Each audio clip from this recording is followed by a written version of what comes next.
Il aura fallu plus de 13 heures de tractation à Bruxelles, mais ça y est, la Grèce va bénéficier d'un nouveau plan de sauvetage pour éviter la faillite. Dans le détail, un volet d'aide publique de 130 milliards d'euros et 107 autres milliards effacés de la dette, un record. Mais Athènes n'est pas au bout de ses peines. Ses créanciers vont surveiller de près l'application des réformes et des mesures d'austérité. Dominique Strauss-Kahn en garde à vue pour complicité de proxénétisme et recel d'abus de biens sociaux à Lille.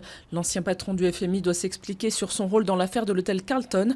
Il aurait participé à des soirées libertines. L'enquête doit déterminer s'il savait que les femmes qui y participaient étaient des prostituées.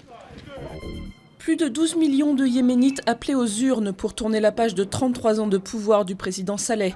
Unique candidat de cette présidentielle, le vice-président Hadi. Il doit être élu pour une période intérimaire de 2 ans en vertu d'un accord signé par le chef de l'État après 10 mois de révolte populaire. Si les principales forces politiques soutiennent sa candidature, les autonomistes sudistes et les rebelles chiites du Nord, eux, boycottent l'élection. Des violences en marge du scrutin mardi matin ont fait plusieurs morts dans le pays.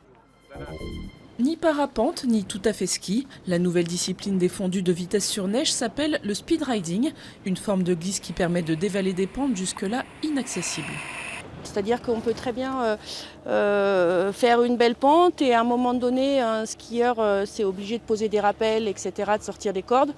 Nous, on décolle et on va se poser plus loin.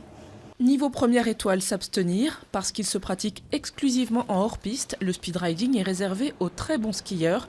Depuis 5 ans, le nombre de pratiquants connaît un véritable effet boule de neige. Ils sont déjà plus de 5000 accros.